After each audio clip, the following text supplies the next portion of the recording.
अस्सलामुअलैकुम।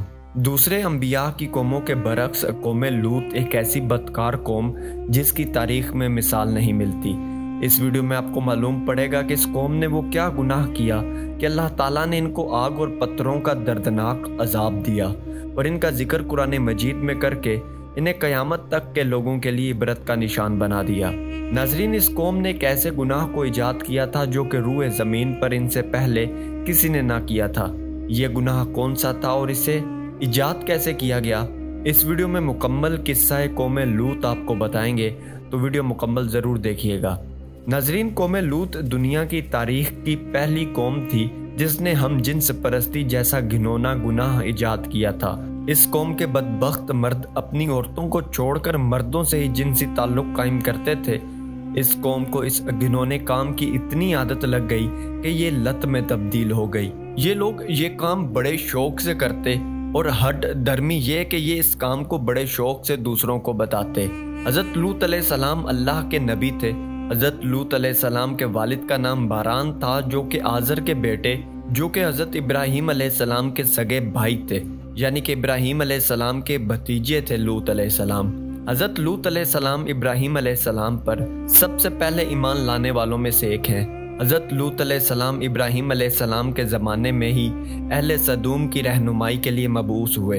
अपने वालिद के इंतकाल के बाद लूत अलैहिस्सलाम अपने चचा इब्राहीम अलैहिस्सलाम के साथ बाबुल में ही मुकीम रहे और फिर एक अरसे बाद सदूम नामी शहर में आबाद हो गए। शहर सदूम के इर्द गिर्द 5 शहर आबाद थे जो कि इंतहाई खूबसूरत थे। इन 5 की आबादी 1 लाख से ज़्यादा ही थी। ये तमाम इलाके इंतहाई जरखेज़ और सरसब्ज़ो शादाब थे। बागात और खेतों की कसरत इस कदर थी कि ये यहाँ के बासियों की ज़रूरत से भी ज़्यादा थे। इस वजह से इर्द गिर्द के बासी भी अपनी ज़रूरियात की तकमील के लिए इस शहर का रुख करते, मगर ये बात यहाँ के मुकीमों को बिल्कुल पसंद ना थी। इनका कहना था कि इनके इलाकों में पैदा होने वाला अनाज, फलों और सब्जियों पर सिर्फ इनका ही हक है। ये चाहते थे कि दूसरी बस्तियों के लोग इनके इलाकों में ना आए। इसी वजह से एक दिन बस्ती के लोग इकट्ठे बैठे सोच विचार कर रहे थे कि बाहर से आने वालों को कैसे रोका जाए कि इब्लीस एक बूढ़े शख्स की सूरत में इनके पास आया और कहने लगा, अगर तुम लोग बाहर से आने वालों से बचना चाहते हो, इनसे पीछा छुड़ाना चाहते हो, तो मेरी बात पर अमल करो। और इब्लीस इन्हें कुछ बताने लगा और सुनने वाले भी बहुत गौर से सुनने लगे। इब्लीस ने कहा कि मैं ये तरीका कल बताऊंगा। अगले दिन इब्लीस एक खूबसूरत नौजवान की सूरत में इनके सामने आया और इन्हें औरतों की बजाय मर्दों से फेले बद करना सिखाने लगा। इस तरह इब्लीस के मशवरे पर इस गुनाह को ईजाद करने वाले यही लोग थे। इन्होंने शैतान के कहने पर एक ऐसा गुनाह ईजाद किया जिसका पहले औलाद आदम के जहनों में तसव्वुर भी ना था। ये वो वक्त था जब अल्लाह ताला ने हज़रत लूत अलैहिस्सलाम को इस कौम के लिए नबी बनाकर भेजा। हज़रत लूत अलैहिस्सलाम ने इनको तौहीद की दावत दी और बेहुदा हरकतों से मना फरमाया। इस वाक़े को अल्लाह ताला कुरान मजीद में फरमाते हैं कि और लूत को याद करो जब उन्होंने अपनी कौम से कहा कि तुम बेहयाई के काम क्यों करते हो? क्या तुम औरतों को छोड़कर लज्जत हासिल करने के लिए मर्दों की तरफ माइल होते हो? हकीकत तो यह है कि तुम अहमक हो। हज़रत लूत अलैहिस्सलाम अपनी कौम को दिन रात नसीहत करते और इन्हें अल्लाह के अजाब से डराते, लेकिन इस कौम पर कोई असर ना हुआ और ये कौम ढिठाई के साथ इस अमल पर कोशान रहे। इसी को अल्लाह ताला कुरान मजीद में बयान करते हैं। और कौम लूत ने भी पैगंबर को झुटलाया जब इनसे इनके भाई लूत ने कहा कि तुम क्यों नहीं डरते? मैं तो तुम्हारा ईमानदार पैगंबर हूँ, तो अल्लाह से डरो और मेरा कहना मानो, और मैं तुमसे इस काम का बदला नहीं मांगता, मेरा बदला अल्लाह के जिम्मे है। क्या तुम अहले आलम में से लड़कों पर माइल होते हो और तुम्हारे परवरदिगार ने जो तुम्हारे लिए तुम्हारी बीवियां पैदा की हैं उनको छोड़ देते हो? हकीकत तो यह है कि तुम हद से निकल जाने वाले हो।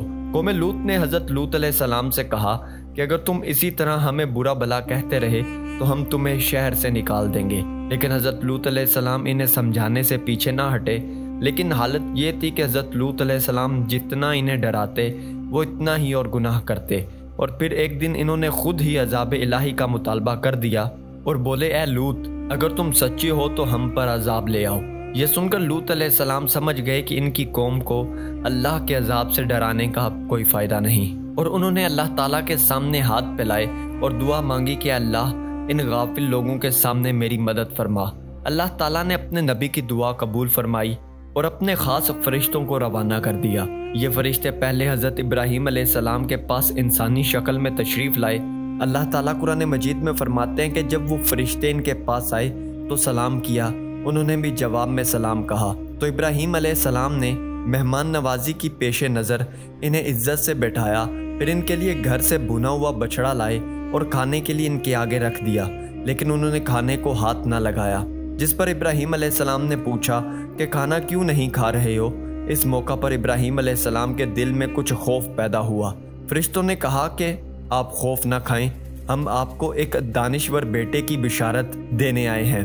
ابراہیم علیہ السلام نے فرمایا، اے اللہ کے بھیجے ہوئے فرشتوں، اس کے علاوہ تمہارا اور کیا مقصد ہے؟ انہوں نے کہا کہ ہم گناہگار قوم کی طرف بھیجے گئے ہیں تاکہ ان پر مٹی کے کنکر برسائیں جو کہ تمہارے رب کی طرف سے ان حد سے گزر جانے والوں کے لیے نشان زدہ ہیں۔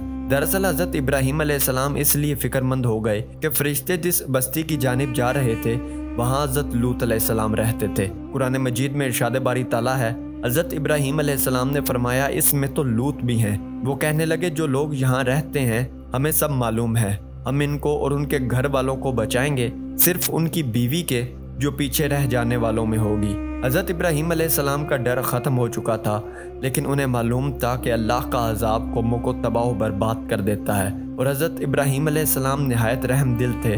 قرآن مجید میں اللہ تعالیٰ فرماتے ہیں جب ابراہیم کا ڈر جاتا رہا اور انہیں خوشخبری بھی مل گئی تو وہ قوم لوط کے بارے میں بحث کرنے لگے۔ بے شک ابراہیم نرم دل اور اللہ کی طرف رجوع کرنے والا تھا۔ اس پر فرشتوں نے فرمایا، اے ابراہیم اس خیال کو چھوڑ دیجئے، آپ کے رب کا حکم ان تک پہنچ چکا ہے اور ان لوگوں پر کبھی نہ ٹلنے والا عذاب آنے والا ہے۔ اس کے بعد عذاب کا وقت آن پڑا۔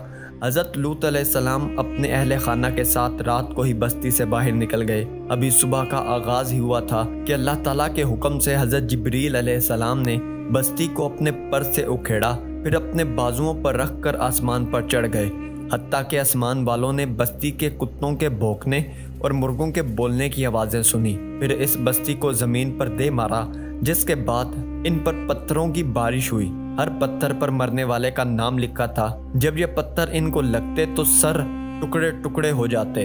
یہ عذاب رات تک پوری بستی کو نیست و نابود کر چکا تھا۔ اگر کوئی شخص بستی سے باہر تھا تو اسے وہ پتھر جا لگا جہاں وہ موجود تھا۔ قوم لوط کی ان خوبصورت بستیوں کا یہ حال ہوا۔ ناظرین، یہ تھا قصہ قوم لوط۔ ویڈیو پسند آئی تو چینل کو سبسکرائب کر سکتے ہیں۔ ہمیں دیجیے اجازت۔ اللہ حافظ و ناصر۔